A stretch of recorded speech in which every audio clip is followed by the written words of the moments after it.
Tayo ang kinakabahan dito kay Atty. Topacio, mga kababayan eh. Dahil mayroon tayong nakitang video sa TikTok na pinutol, mga kababayan ha. Na sinabi ni Atty. Topacio na ayaw daw magparehab ng ating Pangulo. Ang sabi natin, ha ha ha! Umamin na ba? Nagkaamin na ba sa pagiging addictus benedictus, mga kababayan? Bakit ayaw nang magparehab? Sabi ni Topacio. Kaya napahanap tayo sa kanyang video, mga kababayan. At dito natin napagkaalaman na hindi pala ang pagiging adik-adik ang kanilang pinag-uusapan. Ang rehab pala, mga kababayan, na sinasabi nitong si Atty. Topacio ay sa EDSA. Yung pagkakasabi kasi ni Topacio, mga kababayan, parang may double meaning pa ha. Ikaw talaga, Topacio. Hindi kaya ito pag-iinitan, mga kababayan? Pero magaling ito sa pasikot-sikot sa batas eh. Hindi nakakasuhan. Panoorin niyo po ha. Si Pangulong Marcos Jr. Oo, dahil ayaw niya niyang magparehab. Ayaw magparehab.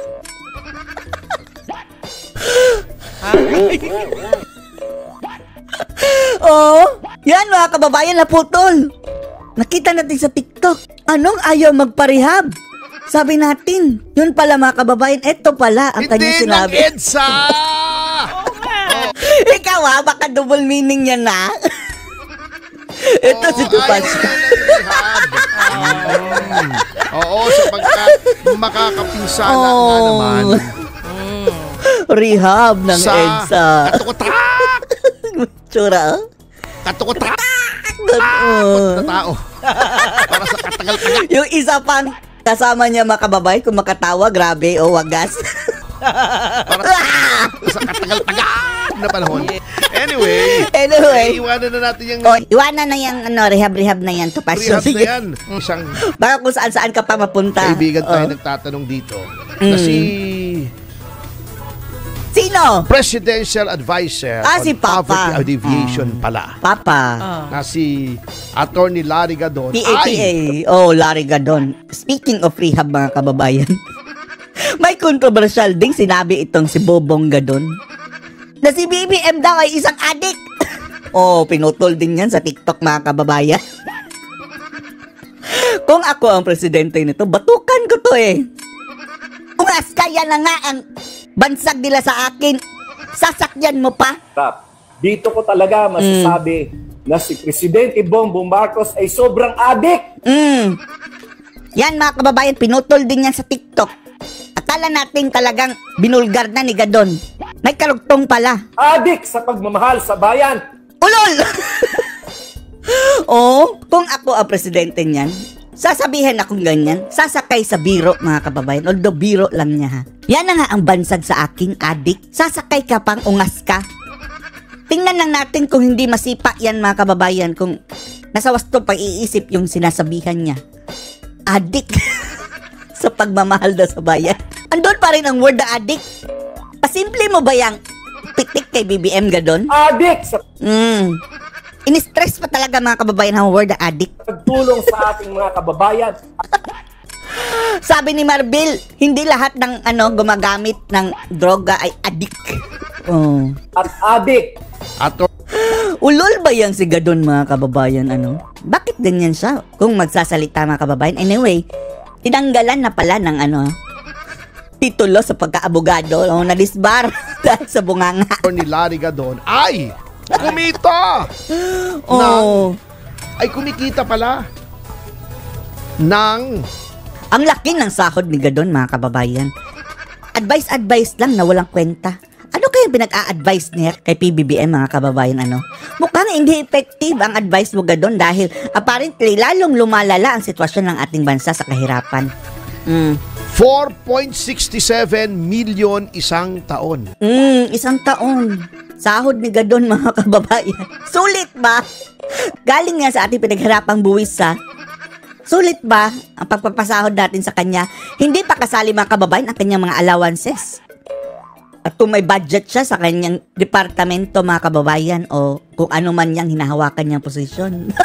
Laki, yeah. Ito, hindi po Pero yung mga appointees ng mga presidente, mga kababayan, dumilang yan sa kukoy, yung sahod nila. Maging yung mga politiko, ang malaki talaga mga kababayan, yung talagang habol nila ay yung budget sa kanilang mga posisyon na hinahawakan. Po natin opinion ito, kundi ito ay report ng Commission on Audit.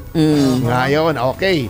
Si Gadon bilang isang salary grade 31 employee ay 4 kumikita million. pala sinasahura ng 389,000 Per isang month. buwan. Per month. Plus allowance pa. Tapos mayroon pang budget sa kanyang departamentong.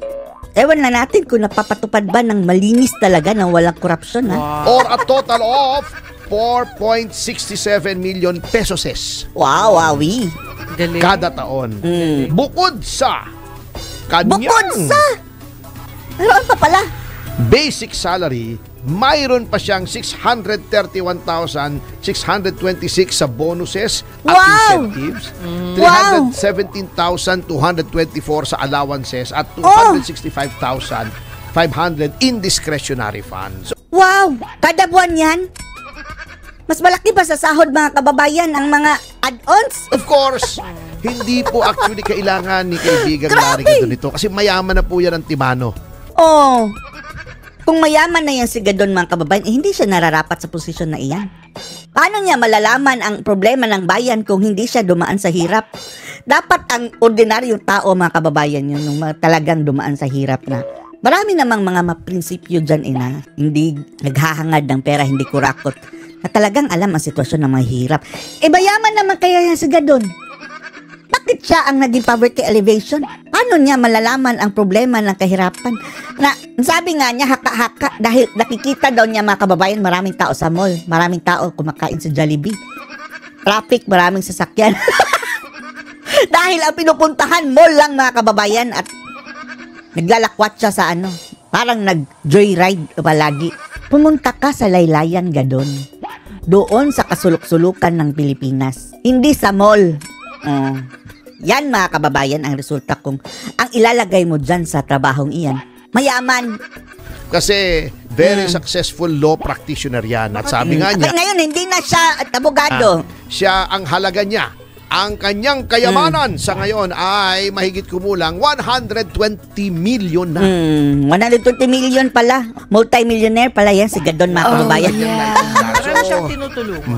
Lalong-lalo na ngayon na nalagay siya sa posisyon. Sige, ilabas mong salin mo Gadon ha matapos kang bumaba dyan sa pwesto. Kung madoble yan mga kababayan, matriple alam na this. Hindi, ang question lang naman, Hindi ang kahirapan ang naalibyuhan kundi siya mga kababayan. Kung madoble yung salin mo. kasi nung aking kaibigan, Opo. wala namang problema kung kumita ng malaki. Actually, gusto ko nga ang mga public officials natin malaki ang kita. Okay lang naman mga kababayan. Sa tingin nga natin yung sahod ng presidente. Magkano nga lang ba yun mga kababayan? 300,000? Sobrang liit. Sobrang liit. Sige, okay lang sa amin ha, nalakihan ang sahod ng mga government officials para hindi mangurakot. Pero, magpasa tayo ng batas mga kababayan na bibitayin ang sino mang mangungurakot sa ating bayan. Bitay on the spot. Yan ang kapalit. Payag kami, lakihan ang iyong sweldo. Multi-millions per year. Basta hindi kayo mangungurakot. Ayaw nila mga kababayan, ayaw nila. Dahil mauubos ang mga buhaya mga kababayan. Mapupuno ang punerarya. Alam niyo ba kung magkano ang kinikita ng Prime Minister ng Singapore kada taon? Singapore. Okay. Singapore, equivalent ng mahigit kumulang 200 milyong piso isang taon ang sweldo. Oh.